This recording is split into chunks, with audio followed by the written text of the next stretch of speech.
Telangana CM Revanth Reddy Tirumala శ్రీవారిని దర్శించుకున్నారు. కుటుంబ సభ్యులతో కలిసి ఉదయం తిరుమల శ్రీవారికి మొక్కులు చెల్లించుకున్నారు.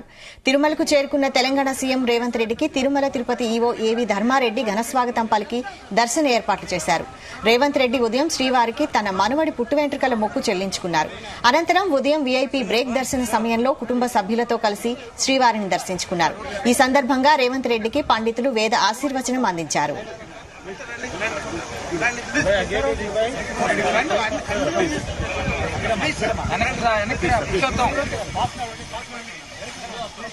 ఆలయ అధికారులు స్వామివారి తీర్థ ప్రసాదం అందించి స్వామివారి ప్రతిమను అందజేశారు. ఈ సందర్భంగా కీలక కామెంట్స్ చేశారు. ఏపీలో వచ్చే సర్కార్తో సత్సంబంధాలు ఉండాలని దేవుడిని కోరుకుంటున్నట్లు తెలిపారు. అంతేకాదు కాంగ్రెస్ పాలనలో తెలంగాణ రాష్ట్ర రైతులు సంతోషంగా ఉన్నారన్నారు. మొన్నటి వరకు ఏపీలోని జగన్ సర్కార్పై తీవ్ర విమర్శలు చేసిన సీఎం రేవంత్ రెడ్డి ఎన్నికలు ముగియడంతో ఏపీ సర్కార్తో మాట్లాడి 2 రాష్ట్రాల సమస్యలు పరిష్కరించుకుంటామని తెలిపారు.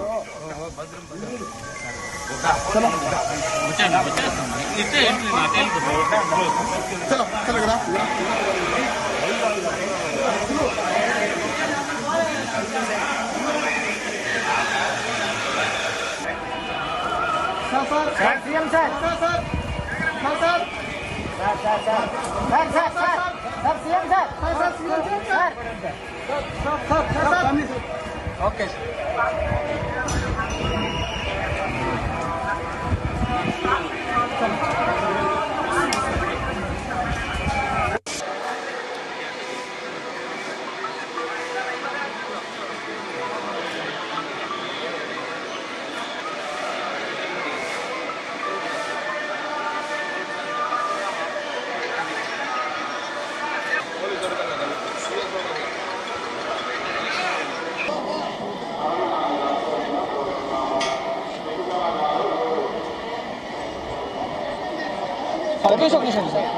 ఆయన ముందుకు వెళ్ళము సార్ ఆయన ముందుకు వెళ్ళము ఆయన పైకి పోయేదేం ఉండదు. కొంచెం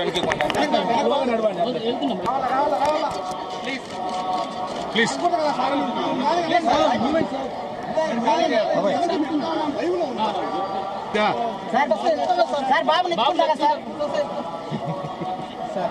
తెలంగాణ రాష్ట్ర ప్రభుత్వం ఏర్పడిన తర్వాత స్వామివారి దర్శనం చేసుకోవాలని ప్రయత్నం చేసిన ఎన్నికలు స్థానిక పరిపాలనలో కాస్త సమయం దొరకకపోవడం వల్ల ఈరోజు స్వామివారిని దర్శించుకున్నాం. 2 రాష్ట్రాల సత్సంబంధాలు కొనసాగాలని, 2 రాష్ట్రాల అభివృద్ధి పదం వైపు నడవాలని, ఆంధ్రప్రదేశ్లో ఏర్పడబోయే ప్రభుత్వము ఆ రాష్ట్ర ముఖ్యమంత్రితో తెలంగాణ ముఖ్యమంత్రిగా సత్సంబంధాలతో సమస్యలన్నింటిని కూడా పరిష్కరించుకొని కలిసికట్టుగా నడిచి 2 రాష్ట్రాలు అభివృద్ధి పదం వైపు నడిపించే విధంగా ఒకరికి ఒకరు సహకరించుకొని ముందుకు వెళ్ళాలని ఆకాంక్షించను. అదేవిధంగా తెలంగాణ రాష్ట్ర ప్రభుత్వం తరఫున కొండ మీద ఒక సత్రం నిర్మాణము, కళ్యాణ మండపం నిర్మించి తెలంగాణ నుంచి వచ్చే భక్తులకే కాకుండా దేశం నలుమూలల నుంచి స్వామివారిని సందర్శించుకునే భక్తులందరికీ కూడా సౌకర్యాలు కల్పించడంలో తెలంగాణ రాష్ట్ర ప్రభుత్వం కూడా భాగస్వామ్యం తీసుకోవాలనుకుంటుంది. ఈ ఫలితాల ప్రక్రియ ముగిసిన తర్వాత తప్పకుండా తెలంగాణ రాష్ట్ర ప్రభుత్వం తరఫున సత్ర నిర్మాణానికి అవకాశం ఉంటే కళ్యాణ మండపం నిర్మించి స్వామివారి సేవ కొనసాగించాలని రాష్ట్ర ప్రభుత్వం భావిస్తుంది. తప్పకుండా తొందరలోనే ఆంధ్రప్రదేశ్ ముఖ్యమంత్రిని కలిసి విజ్ఞప్తి చేసి ఇక్కడ స్వామివారి సేవలో తెలంగాణ రాష్ట్ర ప్రభుత్వం కూడా భాగస్వామ్యం తీసుకోవాలని కోరుకుంటున్నాం.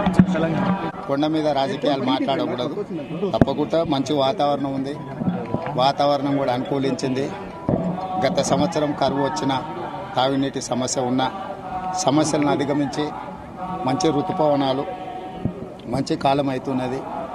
వానలు పడాలి, పంటలు పండాలి, 2 రాష్ట్రాలు సుభిక్షంగా ఉండాలనే మా ఆలోచన.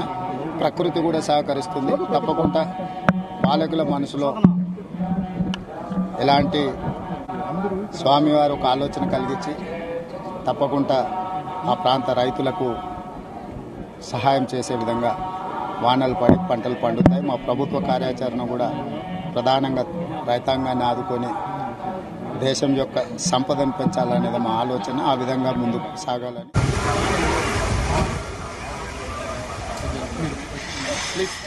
తెలంగాణ సీఎం రేవంత్ రెడ్డి తిరుమల శ్రీవారిని దర్శించుకున్నారు. కుటుంబ సభ్యులతో కలిసి ఉదయం తిరుమల శ్రీవారికి మొక్కులు చెల్లించుకున్నారు. తిరుమలకు చేరుకున్న తెలంగాణ సీఎం రేవంత్ రెడ్డికి తిరుమల తిరుపతి ఈవో ఏవి ధర్మారెడ్డి ఘనస్వాగతం పలికి దర్శన ఏర్పాటు చేశారు. ఇదే అంశంపై మరింత సమాచారం మా ప్రతినిధి నరేందర్ అందిస్తారు. నరేందర్. రైట్ వైశాలి, గడిచిన 5 నెలల నుంచి కూడా వివిధ కార్యక్రమాల్లో బిజీగా ఉన్నటువంటి తెలంగాణ ముఖ్యమంత్రి రేవంత్ రెడ్డి తన మనవడి మొక్కు చెల్లించుకునేందుకు భాగంగా తిరుమలకు చేరుకున్నారు. కాసేపటి క్రితమే ఆయన ఆ కార్యక్రమంలో పాల్గొన్నంతరం మీడియాతో బయట మాట్లాడినటువంటి సందర్భం. ఎందుకంటే నేను 5 నెలల నుంచి రావాలనుకున్నాను తిరుమలకు, కానీ ఎట్టకేలకు కుదిరింది. బట్ ప్రస్తుతానికైతే రాగలిగాను. అదే సమయంలో రాష్ట్ర రాజకీయాలు కావచ్చు, ఇక్కడ 2 రాష్ట్రాలకు సంబంధించినటువంటి సత్సంబంధాలకు సంబంధించి కూడా ఇక్కడ మాట్లాడడం కరెక్ట్ కాదు అంటూనే ఆయన కొన్ని వ్యాఖ్యలు అయితే చేశాడు. ప్రభుత్వం ఎవరు వచ్చినా ఏదొచ్చినా కూడా ఇదే సత్సంబంధాలు కంటిన్యూ అవుతాయి, తెలంగాణ ప్రభుత్వంతో ఉంటాయని కూడా ఆయన చెప్పే ప్రయత్నం చేశారు. ఎందుకంటే ఇక్కడ తెలంగాణ తర్వాత ఇక్కడ మొన్న ఎన్నికలు ఏపీకి జరిగాయి. ఇక్కడ లోక్సభతో పాటు అసెంబ్లీ కూడా జరిగిన నేపథ్యంలో అందరూ కూడా ఎంతో ఉత్కంఠగా ఎదురు చూస్తున్నారు. రిజల్ట్ మరికొద్ది రోజుల్లో వచ్చే అవకాశం ఉన్న నేపథ్యంలో జగన్మోహన్ రెడ్డి ముఖ్యమంత్రి అవుతారా, లేదంటే చంద్రబాబు కూటమి అధికారంలోకి వస్తుందా అనేది ఇంకా సస్పెన్స్ ఉన్న నేపథ్యంలో ఆయన అయితే కొండపైకి వచ్చాడు. ఇక్కడ ప్రస్తుతం తాజా రాజకీయాల మీద పెద్దగా ఆయన మాట్లాడకపోయినా కూడా ఎవరు వచ్చినా కూడా ఖచ్చితంగా ఈ ప్రభుత్వంతో సత్సంబంధాలు ఉంటాయనే విషయాన్ని అయితే ఆయన చెప్పాడు. ఎందుకంటే గడిచిన ప్రభుత్వాల టైంలో కొంత ఉప్పు నిప్పుగా కొనసాగింది. గతంలో చంద్రబాబు ఉన్నప్పుడు కేసీఆర్ ఉన్నారు, దాని తర్వాత జగన్మోహన్ రెడ్డి ఉన్నప్పుడు కేసీఆర్ ఉన్నారు ముఖ్యమంత్రిగా. కానీ ఇప్పుడు రేవంత్ రెడ్డి తెలంగాణలో సీఎం ఉన్నారు. అయితే ఇక్కడ ఆంధ్రప్రదేశ్ లో ఎవరు ముఖ్యమంత్రి కాబోతున్నారు అన్న దాని మీద ఖచ్చితంగా సంబంధించినటువంటి సయోధ్య కావచ్చు, సత్సంబంధాలు అనేది ఖచ్చితంగా తెలుగు ప్రజలకు ఎంతో ఉపయోగపడే అవకాశాలు ఉంటాయి. అందుకనే ఎవరు వచ్చినా కూడా ఆయనే ఖచ్చితంగా సత్సంబంధాలు ఉంటాయనే విషయాన్ని ఆయన చెప్పారు. ఎందుకంటే మనం చూసాం, నీటి వాటాలకు సంబంధించినటువంటి పంచాయతీ కావచ్చు, సరిహద్దులు కావచ్చు, 7 మండలాలకు సంబంధించినటువంటి ఇష్యూ కావచ్చు, ఇదంతా కూడా మనకు రాష్ట్ర విభజన సమయంలో కొంత ఇబ్బందికరమైనటువంటి వాతావరణం. దాని తర్వాత 7 మండలాలు ఇంకా వెనక్కి రాని పరిస్థితి. అదే సమయంలో రీసెంట్ గా కూడా చూసాం, ఎన్నికలు జరుగుతున్న సమయంలోనే ఒక పక్క జగన్మోహన్ రెడ్డి నాగార్జున సాగర్ సంబంధించిన నీళ్ల విషయంలో కానీ, ముఖ్యంగా కృష్ణా జలాల నీటి వాటాలకు సంబంధించిన ఇష్యూ కావచ్చు, ఈ మధ్యలో ఎదుర్కొంటూనే ఉన్నారు. కనుక ఇది ఖచ్చితంగా కూడా మున్ముందు తీసుకెళ్లాల్సిన అవసరం అయితే ఇటు రేవంత్ రెడ్డి సర్కార్ కానీ, అదే సమయంలో ఏపీలో వచ్చేటువంటి కొత్త సర్కార్కు కొంత ఇబ్బందికరంగా ఉండే అవకాశం ఉంది. ఇవన్నీ కూడా సయోధ్యగా ఉంటేనే ముందుకెళ్తాయనే విషయాన్ని ఆయన అర్థం చేసుకొని కొండ మీద ఆ వ్యాఖ్యలు అయితే చేసినట్టుగా అర్థమవుతుంది. ఏదైనా కూడా గుట్ట మీద పెద్ద ఒక మండపం కూడా ఏర్పాటు చేయాల్సిన అవసరం ఉంది. అది మేము తెలంగాణ ప్రభుత్వం నుంచి మేము ఒక సత్రం లాగా ఏర్పాటు చేస్తామని ఉన్నా, అది తెలంగాణ ప్రజలకే కాదు, అదే సమయంలో ప్రపంచవ్యాప్తంగా ఇక్కడ కొండపైకి వచ్చేటువంటి ఎవరికైనా భక్తులకు ఎంతో ఉపయోగకరంగా ఉంటుంది. అది తెలంగాణ ప్రభుత్వం ఇనిషియేటివ్ తీసుకొని కట్టిస్తుందని కూడా ఆయన ఈ సందర్భం చెప్పారు. కనుక ఇటు ఏపీ సంబంధించినటువంటి సత్సంబంధాలు ఏతున్నాయి అది మున్ముందు కూడా కంటిన్యూ అవుతాయి. రాష్ట్రంలో అన్ని మంచి జరుగుతున్నాయి. అటు రైతాంగానికి మేలు చేసే కార్యక్రమాలు చేస్తున్నాం, అదేవిధంగా సంక్షేమ పథకాలు అందిస్తున్నాం. మనకు ఆర్టీసీలో ఉచిత ప్రయాణం కావచ్చు మహిళలకు, అదేవిధంగా రైతాంగానికి ఇచ్చేటువంటి కార్యక్రమాలు కావచ్చు, ఇవన్నీ కూడా చాలా పకడ్బందీగా నిర్వహిస్తున్నామని కూడా చెప్పారు. బట్ వర్షాలు కూడా అనుకున్న సమయాన్ని ముందే వచ్చాయి, కనుక మంచి వాతావరణం నెలకొందని కూడా ఆయన చెప్పే ప్రయత్నం చేస్తారు. నరేంద్ర, అయితే ఇంతకు ముందు వరకు ఒకరిపై ఒకరు ఆరోపణలు చేసుకున్నారు, అంటి ముట్టనట్టు ఉన్నారు. మరి ఇప్పుడు రేవంత్ రెడ్డి ఇలాంటి వ్యాఖ్యలు చేశారు, సమస్యలు పరిష్కరించుకుంటామంటున్నారు. మరి ఇప్పుడు విభజన సమయంలో హామీలు నెరవేరే అవకాశం ఉందా?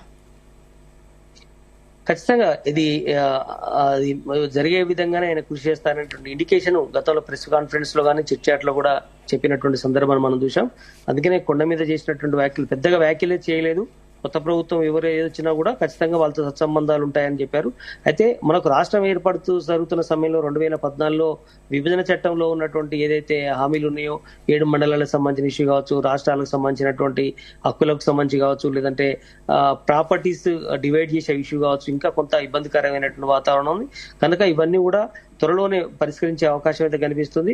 మనకు జూన్ లో జరిగేటువంటి ఈ కార్యక్రమాలు ఏదైతుందో ఖచ్చితంగా సోనియా గాంధీని కూడా కాంగ్రెస్ ప్రభుత్వం పిలవబోతోంది. అక్కడ పెద్ద ఎత్తున రాష్ట్రంలో ఉత్సవాలు కూడా చేయాల్సి వస్తుంది.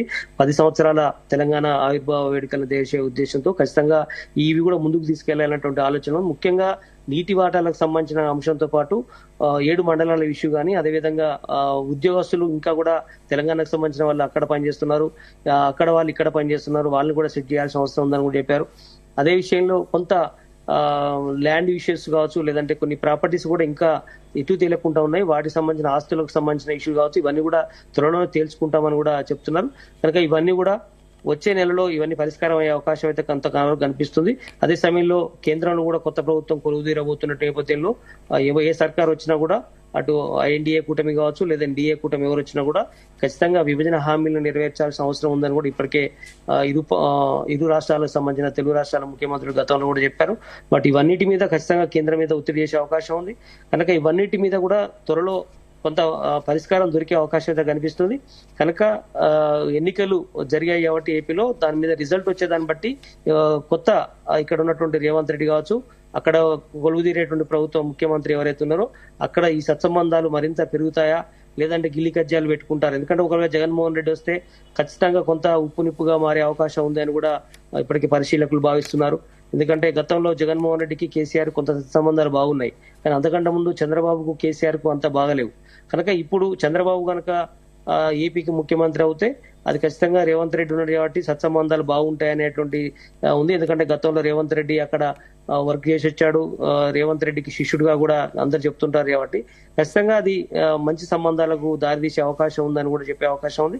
చూడాలి ఎవరు వస్తారు ఏపీ ముఖ్యమంత్రిగా అనే దాన్ని బట్టి కూడా ఖచ్చితంగా 2 తెలుగు రాష్ట్రాల మధ్యలో ఈ ఏదైతే ఉన్నాయో విభజనకు సంబంధించిన అంశాలన్నీ కూడా ఒక కొలికొచ్చే అవకాశాలు, సత్సంబంధాలు బాగుంటాయని కూడా అందరూ ఎదురు చూస్తున్నారు.